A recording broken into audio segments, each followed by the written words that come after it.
एक बार जलपरी लोक में एक इच्छाधारी जलपरी रहा करती थी। उस जलपरी की 5 बेटियां थीं। इच्छाधारी जलपरी अपनी 5 बेटियों के साथ जलपरी लोक में रहकर उनका पालन पोषण कर रही थी। जलपरी लोक में इच्छाधारी जलपरी की एक बहन भी रहती थी। वह जलपरी बहुत घमंडी और लालची थी और अंदर ही अंदर इच्छाधारी जलपरी से जला करती थी, क्योंकि एक तो उसे कोई संतान नहीं थी और दूसरा वह जलपरी लोक की महारानी बनकर वहां राज करना चाहती थी। वहीं जलपरी लोक के बाहर पास में ही एक भूखी और लालची चुड़ैल भी रहा करती थी। वह चुड़ैल जलपरी की बेटियों को खाना चाहती थी, क्योंकि उसे ब्रह्मांड की सारी शक्तियां पानी थी, इसलिए वह हमेशा जलपरी की बेटियों को खाने के चक्कर में रहती थी।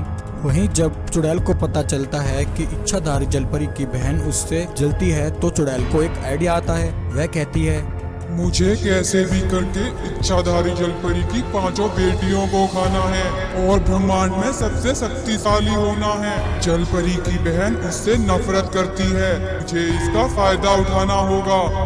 यह कहकर चुड़ैल उस लालची जलपरी के पास आती है और कहती है, सुनो जलपरी, मुझे पता है तुम जलपरी लोक की महारानी बनकर यहाँ राज करना चाहती हो। जलपरी लोक की महारानी बनने में मैं तुम्हारी सहायता कर सकती हूँ, परंतु तुम्हें मेरा एक काम करना होगा। तुम्हें इच्छाधारी जलपरी की 5 बेटियों को मुझे लाकर देना होगा। जब तुम मुझे जलपरी की 5 बेटियाँ लाकर दे दोगी, तब मैं तुम्हें जलपरी लोक की महारानी बना दूंगी। चुड़ैल की बात सुनकर लालची जलपरी कहती है, ठीक है चुड़ैल, मुझे तुम्हारा प्रस्ताव मंजूर है। मैं तुम्हें इच्छाधारी जलपरी की 5 बेटियां ला कर दूंगी। एक दिन इच्छाधारी जलपरी अपनी बहन से कहती है, बहन, मुझे कुछ जरूरी काम से कुछ समय के लिए जलपरी लोक से बाहर जाना है। मैं अपनी बेटियों को तुम्हारे पास छोड़कर जा रही हूँ। मुझे यहाँ तुम्हारे अलावा किसी पर भरोसा नहीं। तुम मेरी बच्चियों की देखभाल करना, मैं जल्द ही वापस आ जाऊंगी। इच्छाधारी जलपरी की बात सुनकर लालची जलपरी बहुत खुश हो जाती है, क्योंकि वह तो इसी मौके की ही तलाश में थी। यह कहकर इच्छाधारी जलपरी वहां से चली जाती है। तब लालची जलपरी जलपरी की बेटियों से कहती है, चलो मेरी बच्चियों, आज मैं तुम्हें जलपरी लोक की सैर करा कर लाती हूँ। यह कहकर वह लालची जलपरी जलपरी की 5 बेटियों को लेकर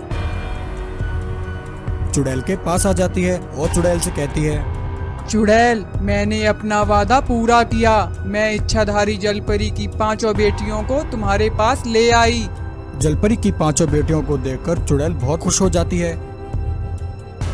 वह उस लालची जलपरी पर हमला करके उसे बेहोश कर देती है और उसे वहीं कैद कर लेती है।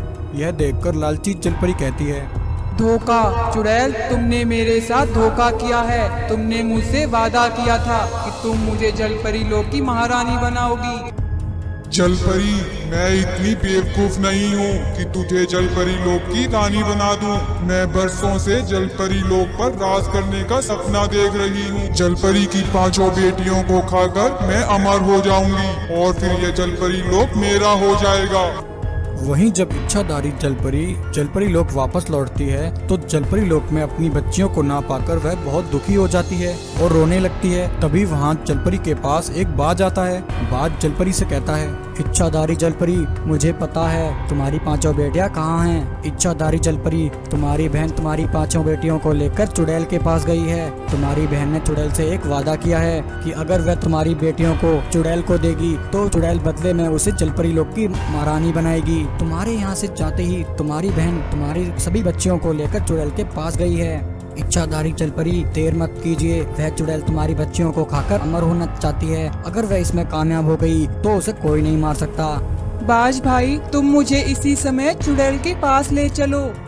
तब वह बाज इच्छाधारी जलपरी को लेकर चुड़ैल के पास आ जाता है। जलपरी देखती है कि उसकी बहन को चुड़ैल ने कैद कर रखा है और वह उसकी 5 बेटियों को खाने वाली है। चुड़ैल जैसे ही उसकी बेटियों को खाने जाती है, तभी इच्छाधारी जलपरी उस पर हमला करती है। जलपरी की मार से चुड़ैल बहुत डर जाती है और अपनी जान बचाने के लिए वहाँ से भाग जाती है। जलपरी अपनी बहन को आजाद करा लेती है। तब उस जलपरी को अपने किए पर पछतावा होता है और वह अपनी बहन से क्षमा मांगती है।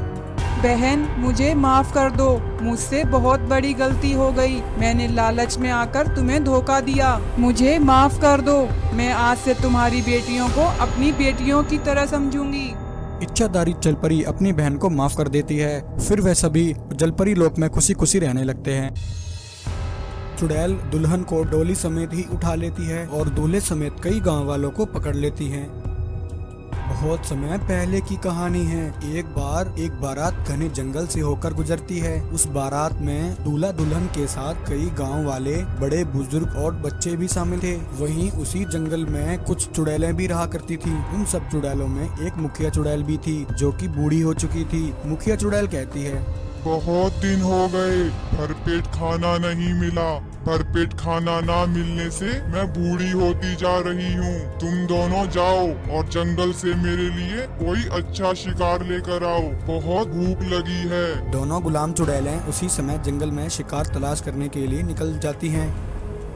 तभी उन चुड़ैलों की नजर जंगल से गुजर रही उस बारात पर पड़ती है। यह देखकर वह दोनों बहुत खुश हो जाती हैं और कहती हैं, बहन, यह तो कमाल ही हो गया। चलो जल्दी से चलकर इसकी खबर हमारी चुड़ैल रानी को देते हैं। दोनों गुलाम चुड़ैल मुखिया चुड़ैल के पास आ जाती हैं। चुड़ैलों को खाली हाथ देखकर मुखिया चुड़ैल कहती है, अरे क्या हुआ?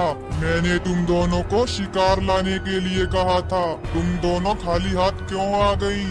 तभी गुलाम चुड़ैल कहती है, हे चुड़ैलों की रानी, शांत हो जाइए। इस बार हमें बहुत तगड़ा शिकार हाथ लगा है। यह शिकार इतना बड़ा है कि इसके बाद हमें शिकार तलाश करने की जरूरत ही नहीं पड़ेगी। ऐसा कौन सा शिकार हाथ लगा है, मुझे बताओ।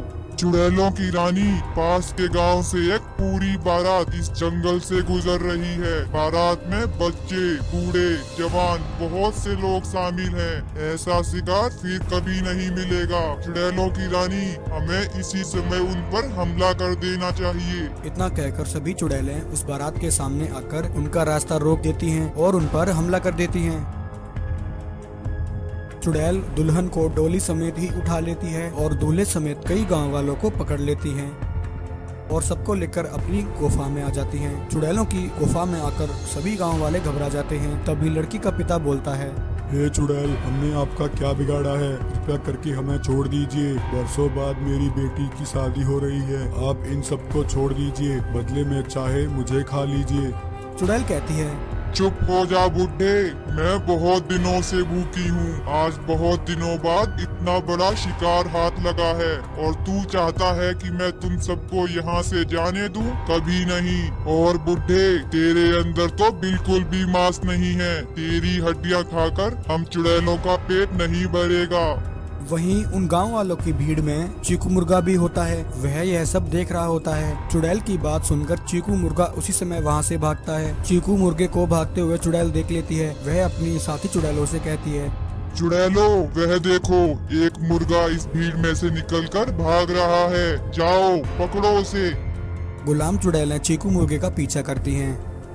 तभी भागते हुए चीकू मुर्गे के सामने नागिन और नागराज आ जाते हैं। नागराज बोलते हैं, अरे चीकू मुर्गे, क्या हुआ? तुम इतनी जल्दी में कहाँ भाग जा रहे हो? चीकू मुर्गा बोलता है, नागराज, मैं आप ही के पास आ रहा था। कल गांव से जो बारात निकली थी वह आज इस जंगल से गुजर रही थी। तभी कुछ चुड़ैलों ने अचानक से आकर बारात पर हमला कर दिया और सभी लोगों को पकड़ लिया है। मैं भी उस बारात में शामिल था। नागराज, वह सभी चुड़ैलें गांव वालों को मारकर खाने की बात कर रही थी। उस चुड़ैल की दो साथी चुड़ैलें मेरा पीछा कर रही हैं। तभी वे दोनों गुलाम चुड़ैलें भी वहाँ आ जाती हैं और नागराज से बोलती हैं, नागराज, यह हमारा शिकार है। हमने इसे पकड़ रखा था। यह हमारी कैद से भागा है। तुम इसे हमारे हवाले कर दो। चुड़ैलों के इतना कहते ही नागराज उन दोनों पर अपने जहरीले सांप छोड़कर उन दोनों को वहीं कैद कर लेते हैं। नागराज की कैद में आकर वह दोनों चुड़ैलें घबरा जाती हैं और बोलती हैं, नागराज, हमें माफ कर दो, हमें छोड़ दो। हम तो उस चुड़ैल की गुलाम हैं। हम तुम्हें उस चुड़ैल का सारा राज बता देंगी। नागराज बोलते हैं, ठीक है चुड़ैलो, अगर तुम मुझे उस चुड़ैल का राज बताओगी तो मैं तुम दोनों को आजाद कर दूंगा। चुड़ैल कहती है, नागराज, चुड़ैलों की रानी बहुत शक्तिशाली है। उसे किसी भी प्रकार की शक्तियों से नहीं हराया जा सकता। उसे मारने का सिर्फ एक ही तरीका है। चुड़ैलों की रानी के पास एक जादुई कुर्सी है। उसकी सारी शक्तियाँ उस जादुई कुर्सी के अंदर है। तुम्हें उस कुर्सी को नष्ट करना होगा, तभी उस चुड़ैल का अंत हो सकता है। दोनों चुड़ैलों की बात सुनकर नागराज उसी समय उन्हें आजाद कर देते हैं। आजाद होकर वह दोनों गुलाम चुड़ैलें वहां से भाग जाती हैं। नागराज और नागिन चुड़ैल की गुफा में आ जाते हैं। नागराज और नागिन को देखकर वह चुड़ैल उन दोनों पर हमला करने के लिए उनकी तरफ आती है। तभी नागराज चुड़ैल पर अपनी शक्ति से हमला करते हैं। चुड़ैल सीधा जाकर अपनी जादुई कुर्सी पर गिरती है। नागराज चुड़ैल की उस जादुई कुर्सी में आग लगा देते हैं। जादुई कुर्सी में आग लगते ही चुड़ैल भी जादुई कुर्सी के साथ वहीं जलकर भस्म हो जाती है। यह देखकर सभी गाँव वाले बहुत खुश होते हैं और नागिन और नागराज का धन्यवाद करते हैं।